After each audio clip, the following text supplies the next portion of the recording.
I'm here today with Tom Jenkins, the author of Managing Content in the Cloud, which is a great guide for people on how to harness content for a competitive advantage. Tom, thanks for being with us today. Great to be here.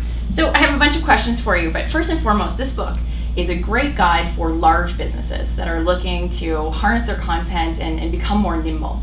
What should small business owners be taking away from the book?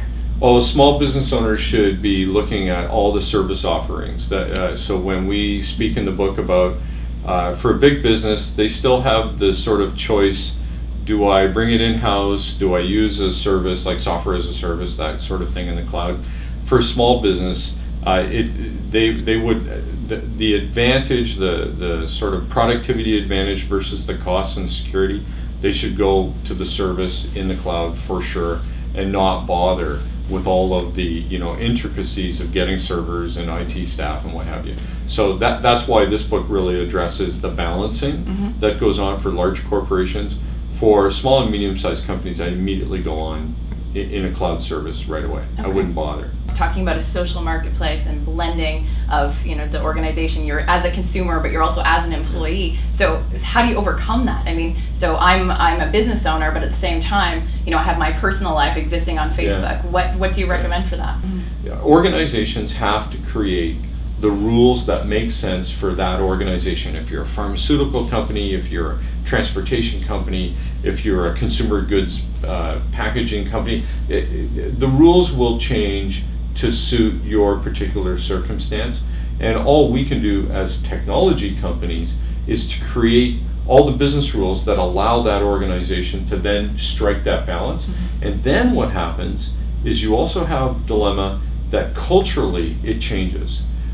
You do a lot to encourage entrepreneurship in Canada, and so maybe we can incite you to share your thoughts on what we could be doing in Canada to help further innovation. Well, first of all, Canada is wonderful for encouraging this, and I have seen just in my career as a young entrepreneur starting off, the infrastructure that governments understand are needed, that they have an understanding that we need venture capital and things like that, but they really have understood in the last 10 years the need for networking and to accelerate that and to help entrepreneurs get the marketing knowledge, the legal knowledge, etc. And I've been very encouraged by that. Now, that said, we need more of it. And that's a great challenge for policymakers, whether it's at the federal level or the provincial level, because when I speak to them, they'll say, but we already did that. And I will say, thank you very much, that was very good, now we need more. And it's a challenge because you think you've solved the problem, but then you need more later because it's grown even bigger.